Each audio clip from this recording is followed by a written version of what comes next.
आज हम बात करने वाले हैं विधेयक के प्रकार, मतलब ठीक बोल रहे हैं, टाइप्स ऑफ बिल, है ना, कि कितने सर कितने टाइप के बिल होते हैं, ठीक है, जो कि हम क्या कर रहे हैं किसी भी संसद में क्या करते हैं, रखते हैं, ठीक है। इसमें भी चार टाइप के होते हैं, एक संशोधन, दूसरा साधारण और धन विधेयक एवं वृत्त विधेयक, ठीक है।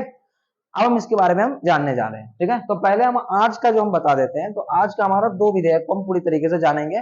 पहला जो होगा वो संशोधन विधेयक होगा, दूसरा जो होगा साधारण विधेयक। ये हम इसको निपटारा नेक्स्ट वीडियो में कर लेंगे, ठीक है। आइए इसके बारे में बात करता हूँ। तो जो साधारण विधेयक है ये अनुच्छेद कब में है, तो 368 में बात करें अनुच्छेद में है, और साधारण विधेयक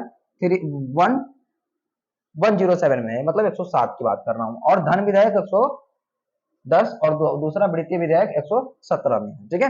पहले अब आइए संशोधन विधेयक में। सर पहले हम बात जानते हैं कि सर संशोधन विधेयक होता क्या है। जब भी हमारे संविधान में 1 से लेकर 95 तक का आर्टिकल में अगर आप किसी भी तरह के बोल रहे हो, परिवर्तन कर रहे हो या किसी भी तरह के चीजों को कर रहे हो, तो उसमें क्या करना पड़ता है, संशोधन करना पड़ता है, ठीक है। आप जानते हो इसमें हम आपको कम से कम तो 75% क्या कहते हैं, आपको वहां संसद के सदस्य की सहमति की जरूरत होती है, ठीक है। इसमें हम किसी भी सदन में हम क्या कर सकते हैं, पास कर सकते हैं, किसी भी सदन से पास कर सकते हैं। और इसमें संयुक्त अधिनिवेशक नहीं होता है, मतलब बोल रहा है कि दोनों सदस्य एक दूसरे के या एक साथ मिलकर क्या कर सकते हैं, अधिनिवेशक नहीं कर सकते हैं। इसमें राष्ट्रपति आपको क्या करेगा, विचार पुनः विचार करने के लिए भेज सकता है, ठीक है। लेकिन अब हम समझिएगा कि अब आपको अगर पता नहीं होगा कि किस तरीके से विधेयक पास होती है, तो थोड़ा सा बस हम थोड़ा सा बताना चाहेंगे कि किस तरीके से विधेयक पास होती है, ठीक है। थोड़ा सा देख लीजिए। इसमें क्या होता है, किसी भी बात करते हैं, सदन सदन कितने होते हैं, दो तरह के होते हैं, एक लोकसभा दूसरा राज्यसभा की बात कर रहे हैं, ठीक है। तो इसमें देखिए कोई भी अगर बिल अगर आ रहा है, कोई भी अगर विधेयक बिल आ रहा है, तो कोई भी क्या होता है, सदन में पास हो सकता है। लेकिन हाँ, अनिवार्य होता है कि दोनों सदन में पास करवाना ही पड़ेगा, ठीक है। या तो वो लोकसभा हो या दूसरा राज्यसभा हो, दोनों में पास करना ही होता है। दोनों की सहमति बहुत ही जरूरी है, ठीक है।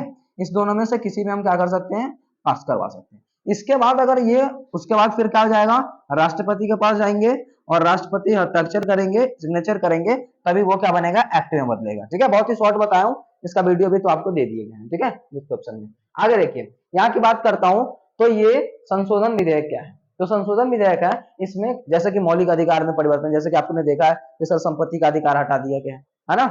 उसमें देखिए तो उसी तरह ये उसी में एक आर्टिकल में है ना, कि इसमें कौन सा विधेयक लगा है, तो सर संशोधन विधेयक लगा। इसमें किसी भी तरह के बोल सकते हैं कि कोई भी सदस्य, मतलब बोला लोकसभा या राज्यसभा, किसी में आप क्या कर सकते हैं, वो बिल को रख सकते हैं और वहां से वो पास करवा सकते हैं, ठीक है। दूसरा क्या है, लेकिन हाँ, दोनों लोकसभा राज्यसभा एक दूसरे से मिलकर, मतलब कि संयुक्त निवेशक नहीं कर सकती है। हाँ, राष्ट्रपति इसमें पुनः विचार के लिए क्या कर सकता है, भेज सकता है, वो कह सकता है कि आप पुनः विचार करके तुम आओ, ठीक है। अब देखिए, अब साधारण विधेयक के बारे में बात कर रहा हूं। तो साधारण विधेयक क्या है, साधारण विधेयक को भी सेम इसी तरीके से कि किसी भी सदन में क्या कर सकता है, आप पास करवाइए, है ना। दोनों जब पास जब हो जाए, तो इसमें क्या हो सकता है, संयुक्त अधिवेशक कर सकते हैं। क्यों, क्योंकि ये संविधान के मूल चीजों को नहीं परिवर्तित करता है, ये आईपीसी की धारा परिवर्तित करता है, मतलब समझ रहे हैं। मतलब मान लीजिए कि कोई बंदा हत्या किया हुआ है, ठीक है, वो अगर उसमें हम कम, उसकी सजा कम से कम 2 साल 3 साल जैसे भी हो, है ना, जिस तरीके से हत्या होगा उस तरीके से सजा मिलेगी, है ना। तो वो उसमें क्या होगा, उसमें अगर मान लें कि 6 महीने का है, तो उसको हम अगर 1 साल में परिवर्तित करना चाहते हैं, तो वो साधारण विधेयक है, क्योंकि उसमें वो आईपीसी की धारा है सर, है ना।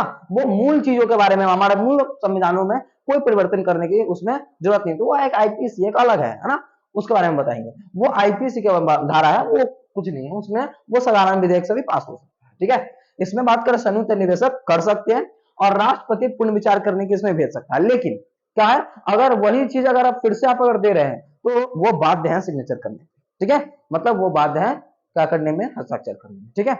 आने वाले वीडियो में आपको क्या होगा, धन विधेयक और वित्तीय विधेयक के बारे में बताएंगे। तब तक के लिए जय हिंद, इंतजार।